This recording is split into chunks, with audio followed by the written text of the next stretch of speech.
Rant at the Movies, a podcast where we rant about DC animated films. I'm one of your hosts and jack of all trades, Mono, and she's going to need some guys, but not these guys because, well, they're kind of dead. It's my co-host and master of none, Kira. Yeah, I need to contact the Goonion. Need some more guys from the Goonion? Need some more guys from the Goonion. Yep. I can't take credit for Goonion either. That's the Panda Red, who's awesome. If you love Batman. Well, just DC stuff in general. Yeah, but his Batman. Robins are fantastic. Yeah. And have explained so much of the Bat family to me. Well, yeah, that's why it's hilarious so funny. And informative. It's because he knows the stuff so well. That's partly why it's so funny. He also does a great Jason Todd cosplay. But that is not what we're here to talk about. As great and funny as he is, we are here to talk about Batman Under the Red Hood. Yes, we are. Yeah, because this one, I mean, it's been a couple of years probably since I watched it, but it's always been one of my favourite ones. It's one of my favourite portrayals of the Joker. I've said that before, but I had forgotten how fucking good this is. This was really interesting for me because I knew there was a couple of Robins, like just from being a kid and whatnot. Like you had, not Burt Ward, that was the actor.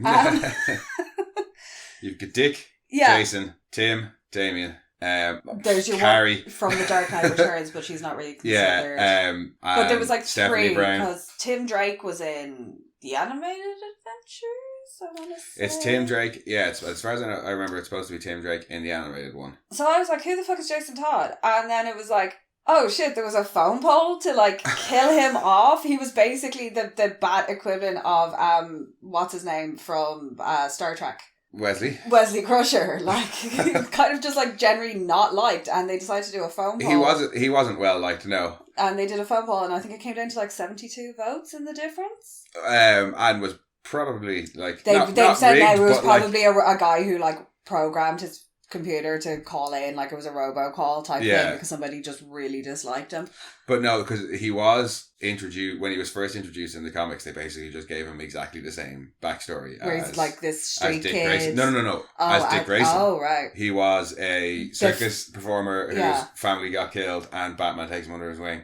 Then I think with Crisis on Infinite Earths, they retooled his backstory and gave him this street urchin who's stealing breaking into the Batmobile, stealing the wheels off the Batmobile, and made him. Sorry. But they changed his personality and they made him more aggressive and more brash, and it just apparently it didn't respond well, and it got to the point where they were like.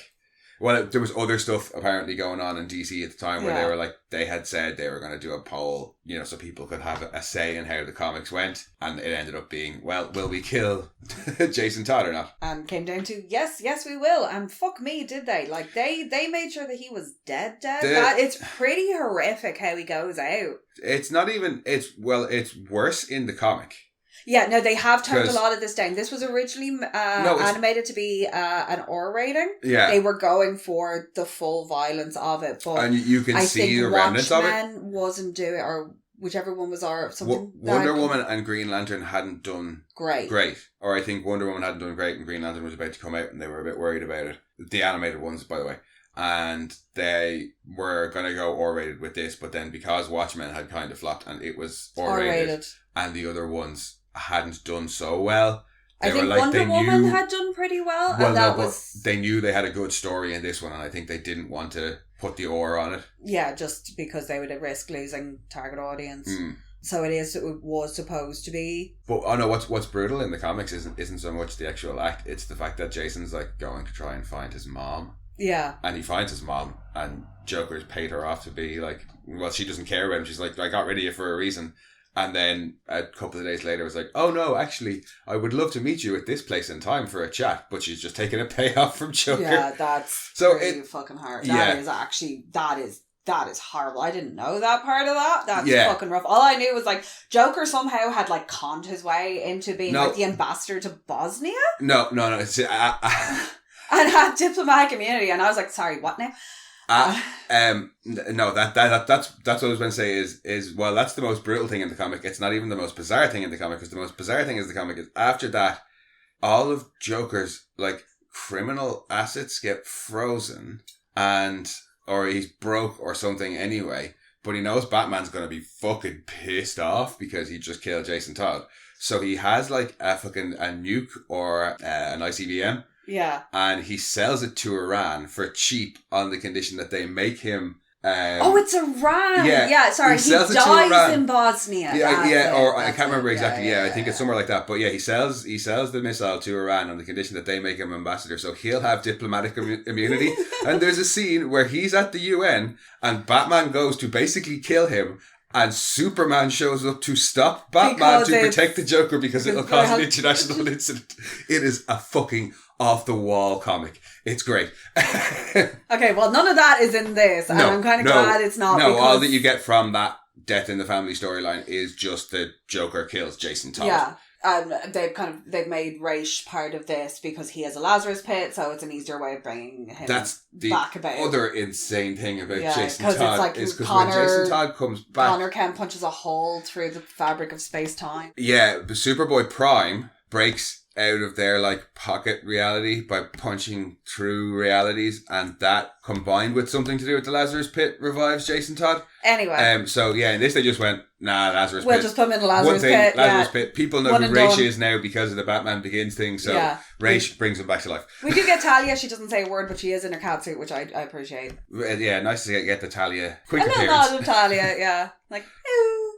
But yeah, we should probably talk about the film itself instead of all the things that it inspired. Yeah. It came from, Well, they've narrowed it all down to make it a linear story without all of this insanity around it, which I appreciate because I was looking into this and I was like, I've never heard of any of this stuff. After watching it, being like, oh, that's really interesting. I want to know more about the character. And then finding out all of this stuff around it and being like, oh, this is crazy. Yep. So, can I have all the drugs they were on? It's pretty mad. But they pare it down. Well, no, I haven't actually read Under the Red Hood. The one, I can't remember the name of the guy who wrote it. He also did the screenplay for this. He also did the scrayplay for this, and apparently he thinks this is the better version. Judd Winnick, yeah. I haven't read his comic, but I believe they've pared it down. Well, certainly from this, there's nothing too complicated in it. And the way they've worked in the Death in the Family stuff, it's just the basic bits. Yeah, it's enough of the Jim Starlin story in there as well to flesh it out. Well, yeah, and you get bits of it from the flashbacks and stuff. And the flashbacks, I appreciate the way the flashbacks are done in this because they never feel shoehorned in. They're a natural progression of the scene that gives you the information you're looking for at the time you need it. That, and also the moments in the Batcave. There's 3 or 4 flashbacks and there's 3 or 4 moments in the Batcave. But they all serve really good purposes where they're placed. Yeah. We should probably do a summary before. Yeah. When a brutal new vigilante shows up in Gotham, dominating and controlling all the gangs while using a very familiar name, Batman knows it's more than just someone using an old Joker moniker for clout. But as the evidence mounts, Batman is forced to confront the possibility that the new Red Hood is someone he thought long murdered, now back on their own deadly quest for vengeance.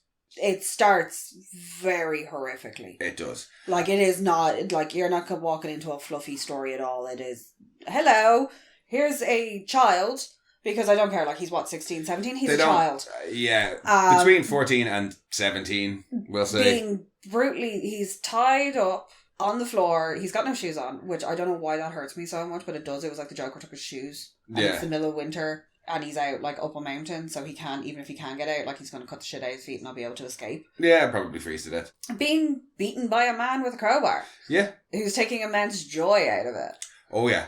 And and Ra's watching it and being like, the detective won't make it in time. Ra's is getting feedback. Yeah, getting info. He's not literally watching the beating or anything. He's the opening narration on this as well, and he's talking about his regret of bringing in a madman and thinking that he could control him, which is the ultimate downfall of anybody who works with the Joker. Yeah. It's just, no, he will double cross you, and one of the best instances. It won't even necessarily be double cross you. He'll just be Joker, and it will fuck you up in the long run. Honestly, the opening of The Dark Knight, the bank heist scene. Yeah. Perfect example of that. Yeah, but that's... The Joker will always... That's one of his plans. But it's always self-serving. No matter who it is, if you're doing something, you have to appeal to him and to his nature, and he needs to get something out of it. Well, I think there's also an element of he doesn't like doing anything for anybody. You can't tell me what to do kind of thing. He knows he's crazy, and that's the most dangerous type of crazy. But in the opening, the first time I watched this, I wasn't sold on John DiMaggio, because I was like... You were like, oh no, it's Bender. Bender's Joker? And it's just, there's not much in that opening scene. Except for tell the old man. At the end when he's like, tell the old man, I say hello. The way he says hello is just, But his laugh as it goes is on, so good. There's something about that laugh that's not forced. It's weirdly serious. There's elements to it, which is really hard to describe. It's hard to describe the laugh itself, but it suits the fitting. It's not the same one being recycled over and over and again. They're all slightly different. Yeah. Which I think is really hard to do because we've had some god-awful Joker laughs over the years. Yeah, because he's only in about, say, 5 or 6 scenes throughout the film. Yeah, it's always little, like, nugs of Joker. But as it goes on, the performance, isn't even the performance, it's just, each scene is better and better, and it's more and more Joker-like. It's just from the first scene where they go see him in Arkham, and Batman gets pissed off. Well, he's just goading both Batman and Nightwing.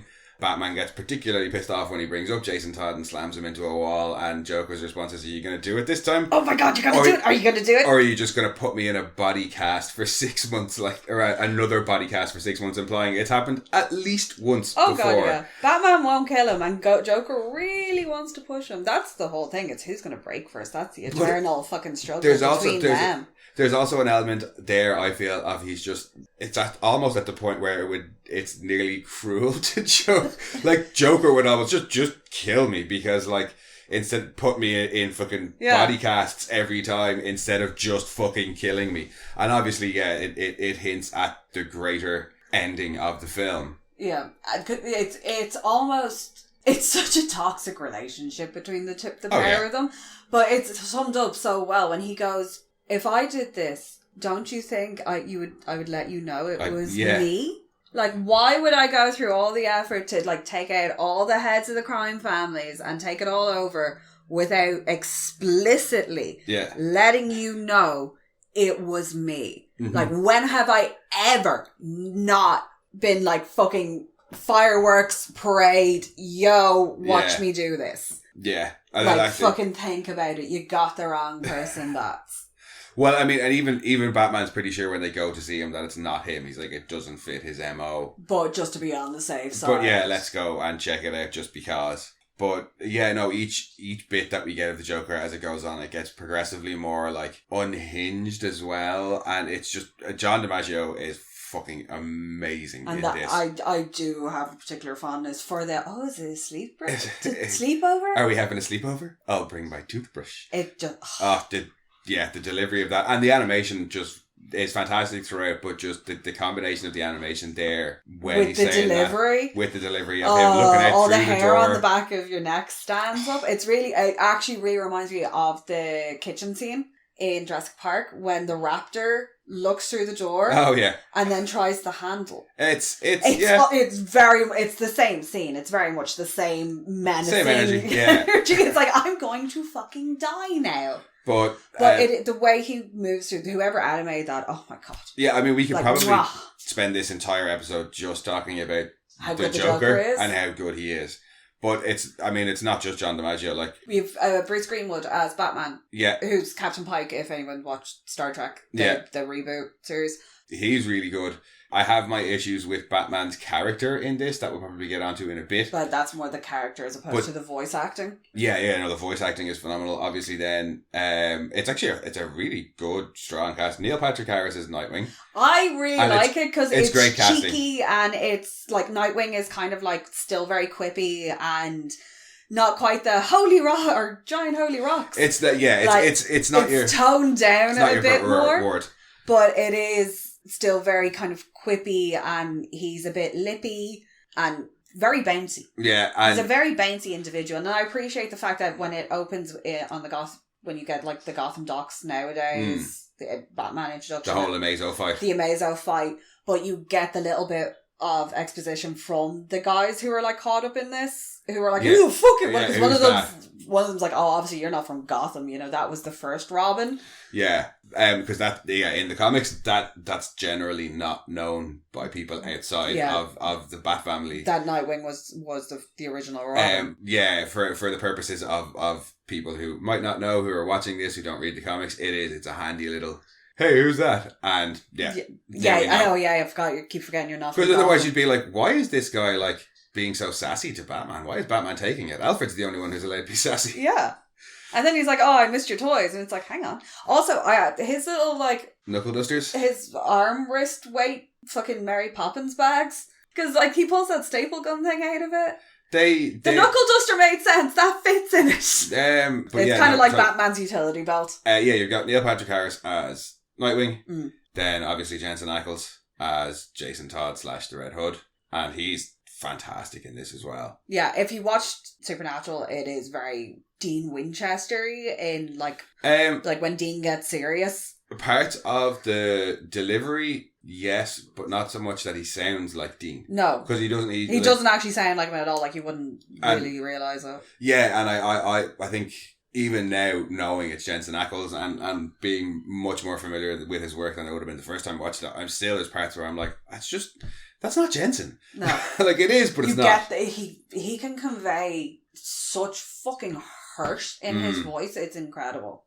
It's very rare that you get somebody who can sound so passionate and so anguished at the same time without it seeming forced or far-fetched. Well, also with animation as well, it's very, well, I don't say it's easy, but like, if you draw a sad face, the person... Yeah, because you're seeing a sad face, the person sounds sad. Red Hood is in a mask for most of it. So and then the rest of the time he's in a fucking domino mask as well. But you can still see anger or whatever. But like the Red Hood mask is just the eyes. And the eyes do get squinty when he's angry or whatever. But I love angry squinty eyes in masks. I don't know what it is about it.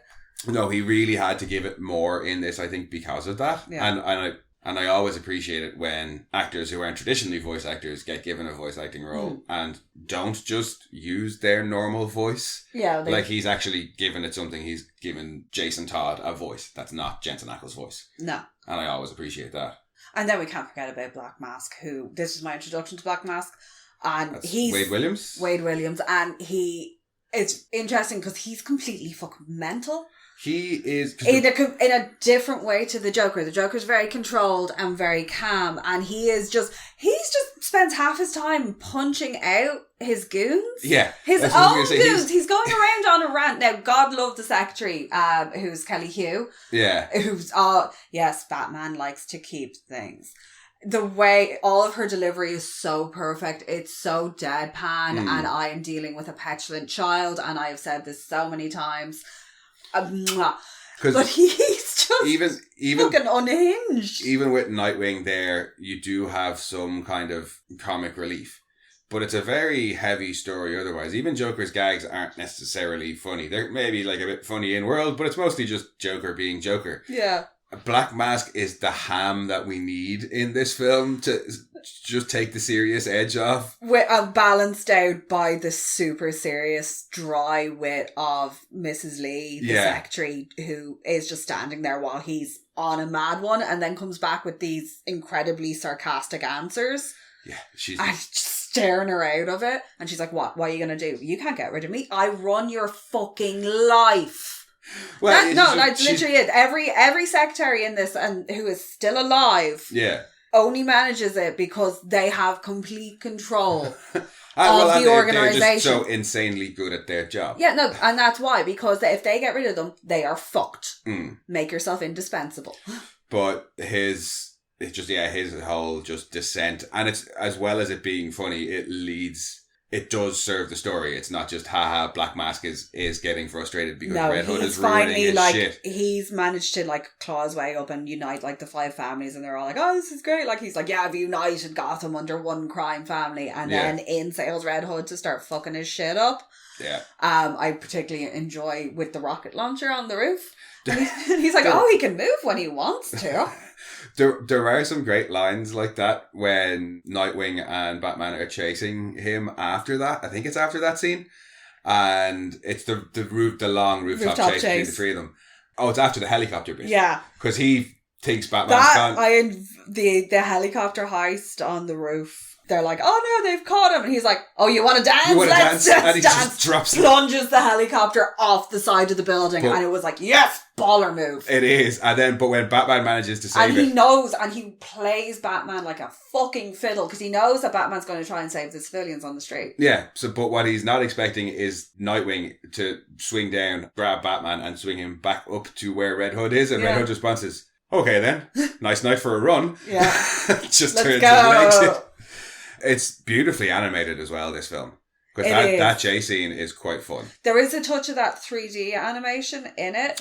That we've discovered that the bigger the screen you watch it on, the less annoying that becomes, because I found it was more distracting if I was watching it on like a laptop, but watching it on the projector on the big ass screen, it kind of all blends together a lot better. I also think it's just been that long since we watched it. I made it a lot worse in my head than it actually is, but it is still, this is the one where you really notice it.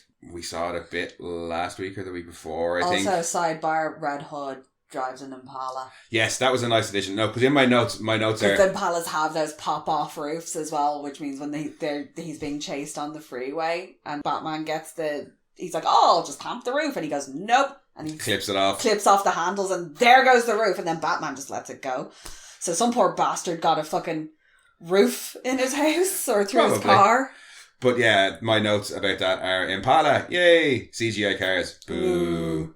But yeah, with the exception of that, the animation is the fight scenes are great. Particularly the one against the Fearsome Hand of Four. Stupid name, but it's just, I think because all the other animated ones we've watched so far have been largely big superpowered brawler, like superpowered individuals as yeah. well. This is the first one where it is all just people.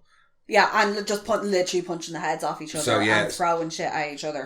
That Fearsome Panda 4, and then the one at the end that's just between Red Hood and Batman. That's animated as good as nearly any live action fight scene. Even the chase sequence as they're running through the Gotham, and then, you can't have a chase sequence in Gotham without at some point hitting the elevated line. Oh, of course, yeah. And the blimps. And blimps. We get blimps always and we get an elevated train line, so it is Gotham. Yeah. They are the two requirements. Or I will also take Art Nouveau arches. Yeah. And semi-Gothic architecture. Yeah, that's pretty much all in there. Yeah. It ticks all the boxes for a good Gotham. Also, how did he not have a motorbike stashed up there? Because he just has a motorbike on that train in that train station on the line. I think the implication is that he has everything planned out, or he just has lots of contingencies. Because when Joker, well, I suppose when he runs, he's like, fair enough. He was already heading in that direction. And if we know anything from playing many hours of Burnout, you can get pretty much anywhere quite quickly on a train line. Yep. But, Batman has contingency plans for everything. Oh, yeah. He's using Batman's tactics against them. And he also says later on when he's talking to Joker, I had lots of plans, but the ultimate end goal was. So I'm assuming, he was like, I'll leave a bike here, I'll leave another bike over there in case I can't get to that one. He's just got stashes of weapons and stuff hidden all around the city, Public safety be damned. Yeah, it's a bit like Frank Castle in Punisher Warzone a few weeks back with Joe. He is his own economy. They find the guns, they bring in the guns, he buys back the guns, He forgets the guns. There are some really brutal bits in this as well, speaking of Punisher. Just linking back to what I was saying earlier about being able to see the elements of the R rating there. There's two particularly nice bits. One, when the Fearsome Hand of 4 become the Fearsome Hand of 3. Oh. Yeah. And the Molotov cocktail bit?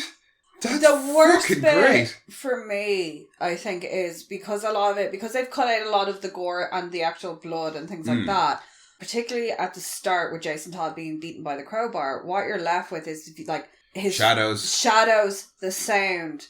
I know why the feet bothers you so much is because you see the toes curl. The whimpering and the toe curling in pain really fucking gets me. And it's always, the imagination will fill in what's not there. So it's always going to be worse. What you imagine is inevitably always going to be worse than what you can see based on the sounds that you can hear, because it's a child crying and whimpering. And somebody... Well, he doesn't really at all. He's afraid, but he doesn't... He tries not to show it. But that's the bit that gets me, is when Joker's like, nah, I think I'll just continue beating you with this crowbar. And it cuts to him, kind of wincing and crying. Yeah. And it's just a real close-up shot of the eye. And just the determination... Yeah. that Joker has. And because you can hear it in the swing. He's putting effort into the swings because you see the swing, but you don't see the connect.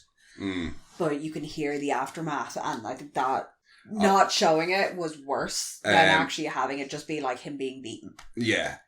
Oh, one of the things I did say earlier that you mentioned, really liking the flashbacks. Yeah, I appreciate it when a flashback is used in context. I don't like ones crowbarred in there for the sake of, oh, well, we wanted to do this. But the way they work in this, like, you get moments of Bruce remembering times in Jason's life as he's looking at the costume, and he reminisces to them being out on the job, and there's like classic Riddler, he's all like, oh, he's that boy wonder. He's the boy wonder in that scenario. That classic, like, quippy, bouncy. He's got kind of, like, he has marbles that he throws. They're all kind of child related tools that he uses. And then growing up to be the slightly more petulant teenager. Yeah. Who's learning boundaries. And taking out drug dealers who have bullets. Yeah. Like breaking the guy's collarbone, like trying to teach him restraint and things like that. And the journey that he had been on to the point, and why Bruce feels so guilty about what happened to him. Could Bruce not have, like, instilled it in him better? Like, had maybe not taken him on this, not done that. Like, it's always the what if. Well, yeah, that's it. Bruce's journey in this is all about the guilt. And there's one thing that really, really bothers me about it, and that is it when he exhumes the grave and is it just the way he treats Alfred's entire fucking because he has this bit journey where he's obviously considering everything that went down with Jason Todd from very early on in the film. Once he kind of especially once Joker brings him up, so he has this bit with Nightwing where he thanks him, where Nightwing's like, oh, I'm still good to go, I can help after he's been injured, and Batman's like, no, Alfred, take him home. And then he stops. Oh, well, after Alfred bandages him up over his fucking outfit? Yes. But then he stops and says, you've done plenty to help already. Thank you. And Nightwing's like, did he just thank me? And it's like, oh, it's supposed to show he's... Batman learned something! Yeah, he's learning. He's trying to show while he can. Yeah, that he appreciates Dick because he can't show it to Jason anymore. And that's all well and good. But the bit where he matches up the DNA and Alfred actually finally Alfred drops a tray in the background and is just like shocked, and nothing is done to address it. And the bit then that really broke my heart was at the very end when you get the final flashback, and it's like, you didn't cop that was from Alfred's perspective. I just didn't cop before when we were watching it, because each time the flashbacks happen, they're situational. Yeah. So wherever Batman is... Yeah, when he's in the alleyway and he has the flashback then to the Batmobile being parked there and finding Jason in the alley. Like, they're all areas they've been flashback to. Batman kind of walks through Batman. So they're all Batman's flashbacks except for the one at the end. And the one at the end is the only one of, like, not crime related...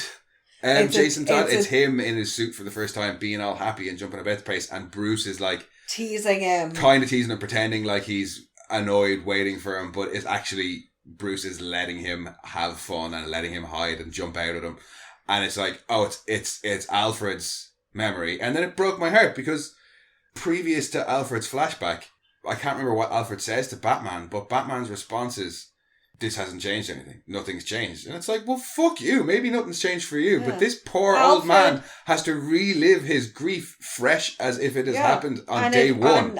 Support him. Alfred's grief is something that throughout watching all of these, because Alfred to me was always like, oh, he's the long-suffering butler who's kind of sassy. But even more than that, he's the long-suffering patriarch of this family that nobody... He actually kind of takes over the matriarchal role. Yeah, that's fair to say. Like, he cares for them. He's not in the traditional protector role, but he's the nurturing. He's the nurturer. He's the carer. He's the person who provides for them. He's the one that they go to. He really deeply cares for all of them and has had to watch them all, like, because he basically raised Bruce. Yeah, but just that he's raised Bruce. He raised fucking I keep forgetting his name. Jason. He's raised Jason. He raised fucking Dick. I keep wanting to say Bert. He's watched Dick. Basically, is the most balanced of all of them.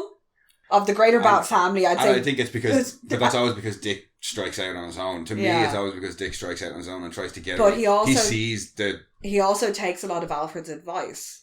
Yeah, so no, I think he sees that being Batman is not good for you. Yeah. And doesn't want to end up like that. And Alfred has always kind of pushed him to move out on his own as well. But yeah, because Alfred's always the voice of reason and moderation whenever Bruce is dealing with the kids. I think it really upset me because he's so hard done by in this. Yeah. And like, I'm not like angry with the film. I don't think it's necessarily a bad thing about the film, but when there is always Alfred's always kind of pushed to the side when it comes to extremely emotional matters. Yeah, and I don't know if the film meant to do that. Alfred is the emotional heart of the family. Yeah. Oh, absolutely. And that's what I'm saying. I don't know if they meant to do that, but the combination of him dropping the tray when he finds out that Jason is still alive, the shock on him, and then the fact that one of the last things Batman says is, it's basically the same as it always was. Jason's still dead, like, and he's dead to me. And then Alfred has this last memory. The combination of those two things just really, my heart breaks for Alfred, and I'm like, did you mean to do that to me? Yeah, no, Alfred I think doesn't get the praise and the love and the adoration that he should, because Alfred goes through some shit. Oh, gotcha. Alfred is constantly like every time they all leave. Oh, and while this breaks my heart breaks for Alfred in this. It's not the angriest I will be about things related to Alfred. That's going to come in a couple of weeks. That one actually. That's going to come in a couple of weeks, and that will be one hell of a rant. That made me cry. I like the fact that it's in there because it shows that even though Batman's not willing to move on, if Jason ever came back, he has an ally. Like, Alfred's always in his corner. Alfred will always fight for him because Alfred remembers what they were like before. Well, no, Batman and I think kind of got his hands on them. I think Batman does. Ultimately, Batman does want to help Jason, but Batman just needs to help himself at the same time. Yeah, whereas Alfred has been supporting him the whole way through. There's the whole bit where they're talking about like guilt and stuff. And after the it's like, if I had just checked him. Also, that's the quickest costume change I've ever seen, because he storms in there like an angry teenager and then comes back out and is like, no, I'm going out, fuck you, mom. Oh, when he goes off to see Raish. Yeah. Oh, who, by the way, is Jason Isaacs. Yes, yay! And his assistant is Brian George. Yeah, back to the amazing casting in this. His assistant is Brian George. I love him. Yeah, no, Alfred's been so supporting and telling him, like, it's not your fault and all this. Oh, that also like, has the bit where... Who could have known, we were all so grief-stricken. And even to the point where Alfred being supportive of Batman and Batman not getting it, not being supportive back, he even doesn't get what Jason wants. No. It's not until the very Jason very just wants end. Him to choose him. Be like, pick me. Yeah, he's like... For once in your whole fucking life, just pick me. And it's, Batman's whole thing is like, oh, I let Jason die. And Jason's like, that's not it. That's not it at all. Yeah, it's not this guy kills people. I was in a very dangerous job as well. Like, I could have died any number of reasons like, in how any many number of ways that killed, wouldn't. And he makes the point of how many friends has he crippled because Barbara Gordon. Yeah. Like, he puts her in a wheelchair for no reason. Like, he just shows up at her door and, like, well, not no reason, but he's like, hello, kaboom. And it's like, he's like, I'm not angry with you for letting me die. I'm angry with you for not giving me justice after the fact. It's like, why does he get to live? I love that reveal when he opens the door. That whole scene at the end is that is one of my favourite fight scenes for the pure reason that bathroom has the bathroom with no wall. Yeah, the There bathroom are 3 walls and a window and no door. No, but that whole final scene is just it's a culmination of the film, but it's something else altogether, especially if you are into the characters. Yeah. It's so emotional. It's so emotional. It's so bang on for all of the characters act the way they're bang on, perfect in character. Joker is perfectly in character in that scene. I don't even want to spoil it in case people haven't seen it, but there's so many brilliant lines and brilliant bits. Jensen Ackles' performance is amazing and heartfelt. Batman's response, Bruce Greenwood's response, and Batman's actions in that scene are so Batman, and just everything about that scene is just fucking perfect. No, the ending of this and it's really weird because I love it, but there's bits I can't enjoy because I'm waiting because I know what's coming. Yeah, I'm kind of like, no, get through that bit so I can get to this. We were saying the second time I have this issue rewatch as well, watching an awful lot of Mel Brooks stuff where I'm like, this is funny, but I know there's a funnier joke coming. Yeah, like that Red Hood's big kind of plea to Batman is so amazing, but there's a Joker bit that follows it that's just amazing as well. And you're kind of like, Jason's plea is so heart-wrenching, and then it takes a sharp left turn with the Joker, and you're like, emotionally you're going, what? And then you're ping-ponging between these two extremes in this, and it's culminate, and it's just, it increases all the tension, and and even just there is, though, in that final big explosive moment at the end, Batman does finally make the right choice. Yeah. Well, the rightest choice he can make. It's still not going to without make Red Hood happy. compromising his own moral code. Yeah, no, that ending is something else. And then with followed up by the heartbreak of Alfred at the very end. It's really bittersweet because you've got Alfred left with this, and you also get left with this beautiful moment of a memory of, and that's how you know it's Alfred's memory as well, because it's like this. You can see the love between the family. Yeah. And it's not very often you wouldn't get that in a Batman. Yeah, well, no, you do. You get all aspects of it because you get Nightwing not ripping on him, but being like, for once, could you just say, get in the car? Yeah. That you get those aspects of it as well. Yeah, no, you get a really nice kind of overview of the Bat family, even though it's just those 4 members. Yeah, but it is like they all know these different sides to him. And the bits that he allows them to see. The only thing I don't like about it is I have this thing where I hate when Batman refers to his Robins as my soldiers. It's like, creepy. Oh, call them your sidekicks, call them your wards, soldiers, Batman. Call them your troops when you're referring to them in general, but just my soldier. My soldier. I think it comes from the Dark Knight comic where he's talking to a teenage girl when he's like in his 60s and he's being like, good soldier. It's like, it's fucking creepy. I don't like that. It's probably the only thing I don't like about the film. I think it's the only way though he can compartmentalize into the fact that he is taking children out to fight crime. Well, I mean that's what he's the line he's saying. I think is like, my soldier, my responsibility, my fault. But I just don't do that. Don't call them your soldier, Batman. It's just weird. Yeah, don't do that. It's weird. Is there anything you didn't like?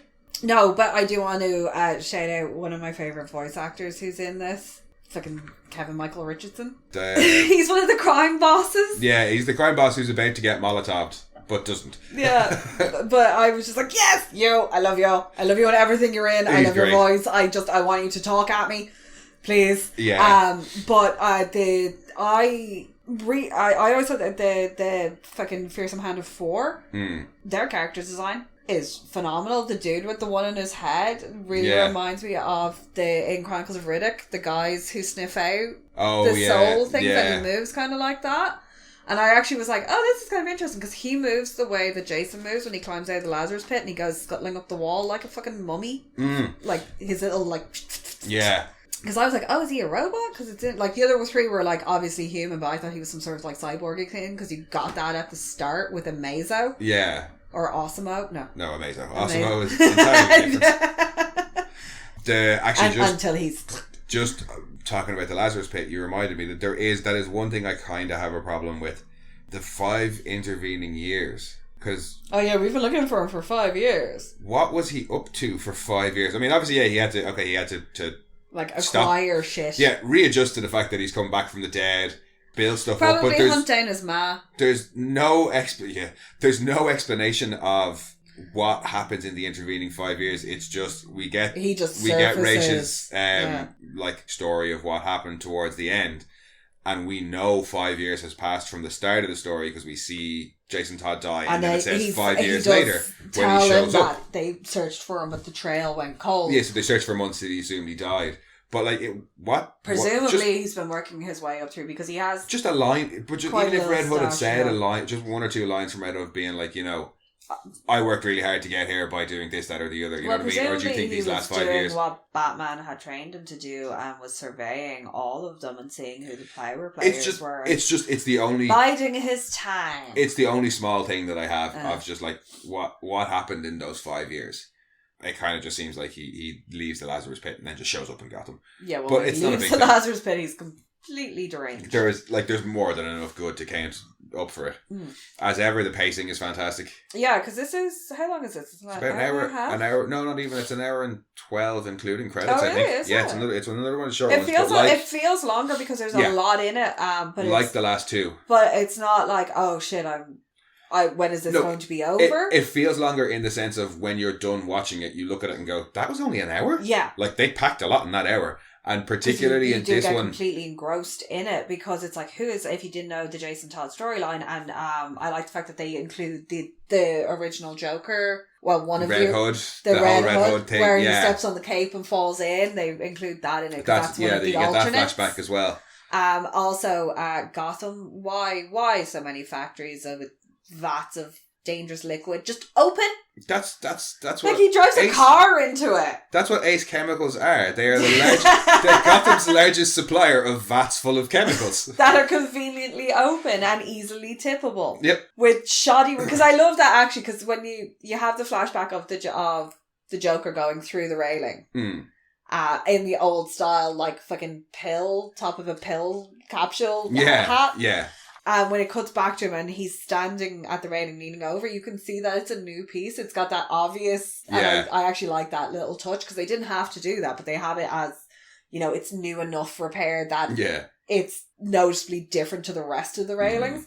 Like, they didn't have to do that, but I appreciate and love the fact that they did. It's just a nice little touch, and having Batman almost, like, go for a little dipsy poo in the vat as well.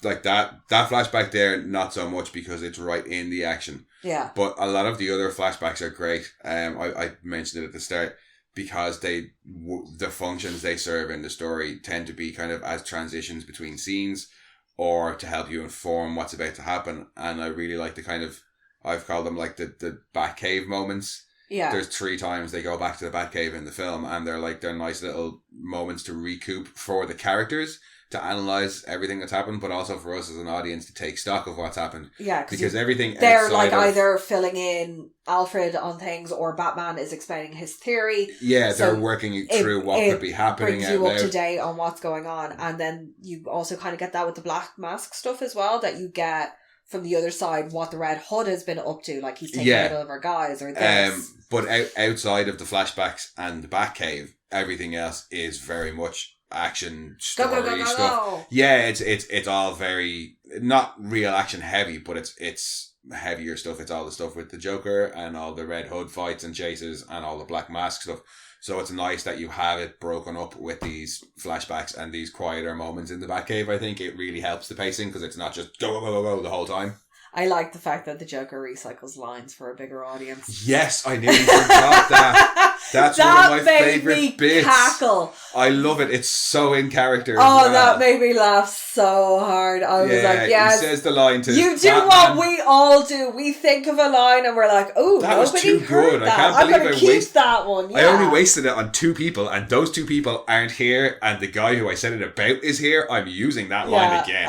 That made me laugh. I was like, yeah. Or the line there where after he's used the gag the second time, and Red Hood is like, you think I care if you kill all those scumbags? And his response is, dunno, just wanted to get you here. Yeah. It's like, I don't know if you care, and I don't care if you care. I just needed to get your attention. I knew you would come if I threatened to kill them, and I may as well kill them if I'm threatening to, so here I go. It's just, the writing is fantastic, and the performance when he gets just because he's on top of the box container lorry, and they're all inside, all Black Masks, and the poor secretary Mrs. Lee, she doesn't deserve that, and all of the goons, the new guys that he got, and he's trying to set them all on fire. And Bats comes over in the Batwing and dumps fire suppression foam on them all, but grabs him on the way out.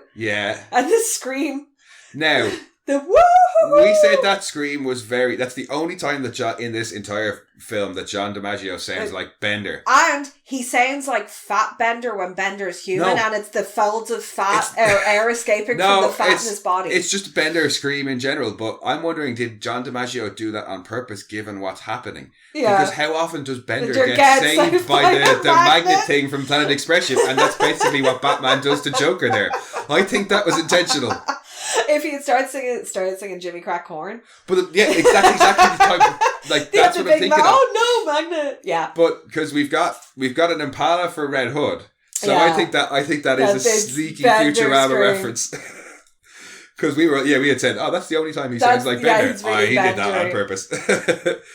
I love the design of the Joker, actually. There's something, because it's in between. It's very different, but I like it. He's in between, like, he's got the colour palette that we associate with the Joker, orange, green, purple, is always the clothes, but it's not the zoot suit. No, it's a prison suit for a lot of it. But then when you do see him in his own garb, it's not the zoot suit, it's a more updated version of that, which suits it, because then the hair is a little bit wilder. He's not quite, the Joker extreme that there was with, like, the mad fucking Super Saiyan hair. Yeah. He's not quite that, and it suits the characterization as well, because he's not the full Heath Ledger super serious Joker, but he's not the Mark Hamill crazy camp Joker. It kind of sits in the middle of the two. Yeah, and where he has moments that are quite camp, but then they turn on a dime to super sinister. Well, that's it. Yeah, like we're having a sleepover. Yeah, I'll pack my toothbrush. Like there's a jovial line and then a very sinister line that if it was whispered at you in a Scottish accent, you'd piss yourself. Well, that's it. Yeah, this Joker uses very like lighthearted and jokey language to convey very sinister things. Yes. Mark Hamill's Joker is both of those things, but at separate times. He's jokey. He does it sometimes as well, but it's just in this. It's a lovely balance of like John DiMaggio's Joker of what are considered to be the two Joker ideals. Like Mark Hamill has set the bar for animation in terms of voice. Like that's a lot of people compare it to that. Heath Ledger's live action Joker was phenomenal. Now I have issues with it, but that's only do with the age restriction of it, but his portrayal of it I really enjoyed. And with this it's like a nice midway, and it suits the tone of the film because it's a serious film, but you don't want the Joker to be the camp comic relief. Black Mask does that. Like I said, Black Mask is the ham that we all need. And it allows Joker to be so sinister. He's pretty much sinister the whole way throughout it, but it's just so well done. Like, I really can't say it often enough. No, it is. And because I remember just being like, John DiMaggio, I don't think I talked about it. I've learned very quickly to shut up about things like that because, again, like Heath Ledger, I've been so wonderfully surprised by it. Well, I think for me, I had only ever really heard John DiMaggio as Bender, and then there was one or two other small roles he does where it's not the Bender voice, but it's very obviously John DiMaggio. Yeah, like Disenchanted at the minute, like he's Zog. It's still Zog is very obviously, you're gonna know it's John DiMaggio, but it's very different from Bender. Whereas this, you wouldn't even necessarily know it was John DiMaggio, but even if you do, it's so good. Like, even Bruce Greenwood, I was like, it's like they're all phenomenal. If you didn't know, like, you would just assume it's Kevin Conroy until you're listening to it for a little bit, and then you realise there's different tonal inflections, and it's slightly different, there's a different quality to his voice. It's quite a warm, because Kevin Conroy's Batman is very, like, stoic and factual. This has a touch of the warmth that's needed for the emotions that he's trying to convey. Yeah, no, it is. It's a lot more... What's the word I'm looking for? He gets the anguish and the turmoil. Yes. Yeah, no, it is. It's that guilt and that turmoil is very much present in Bruce Greenwood's performance. Yeah. And so as well in Jensen Ackles, his hurt and his, like, because when he's saying things like, I'm a better Batman than you ever were and that sort of stuff, you don't really think he believes it. He stops just shy of, I'm a hero. Yes. But you get the impression that he's kind of just saying it to go with Batman, and even he doesn't believe it. But when he's saying things that he believes and that he's upset about.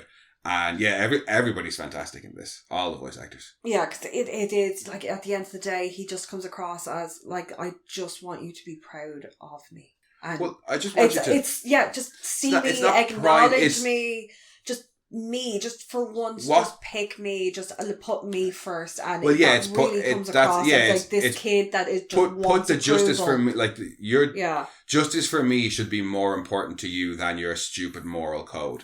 Is effectively This should have been the last he's straw. Like, I'm not saying people who've done this. I'm not saying you should kill everybody. Surely you can justify this one guy, if not for all the other stuff, for what he did to me. Yeah. Even when he says that as well, it's just for only for one thing, for taking me away from you.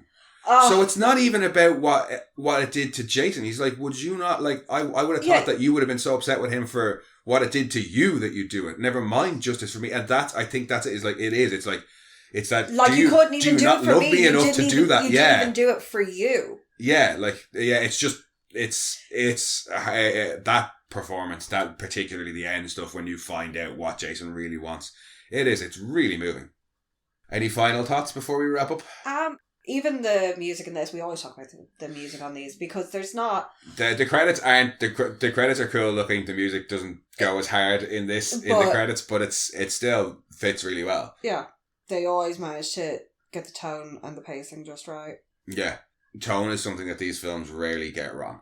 And that is probably going to continue next week because we are going to be looking at Superman, Batman, Apocalypse. Yay! Yeah. Kara! Yes. Yeah. Kara's around! Yeah, our first look at Kara. We're going back to Themyscira for a bit. We get some more of that good Superman, Batman interplay. Oh, Batman on his little flying fucking Segway yes, thing! we get Granny Goodness and Big Barda, and we get our first look at Darkseid / Darkseid. And the Valkyrie. Get used to it. I will variously pronounce it as either. And Darkseid in this was Andre Bauer. Yes. And also Omega Beams, which I don't understand how they work because they seem ridiculous to me. We will get on all of that next week. But Kara Zor-El! Yeah, that's what we've got next week for you guys. Thanks for joining us this week as ever. If you want, you can head back and listen to some of our previous episodes, or you can check out our other podcast, Mono Rants the Boys. A quick note on that as well, Gen V is coming out soon, but the strikes are still ongoing, so in solidarity with the striking actors and writers, we will not be covering it until after the strikes are over. We're just going to keep plugging away at these awesome animated films. You can come and chat with us on Twitter as well if you'd like, at RantsMono, or you can find us on Instagram too, at monorants_the_boys, or you can send your own rants to monorantspodcast@gmail.com, and we'll see you all next week. Bye-bye. We are Science Fiction Remnant. This is the Funny Science Fiction Podcast. We are the Caribbean Science Fiction Network. We are Monorants. We are One Accord Level 2 Podcast. This is Jesse from Sudden But Inevitable and Open Pike Night. This is Sci-Fi.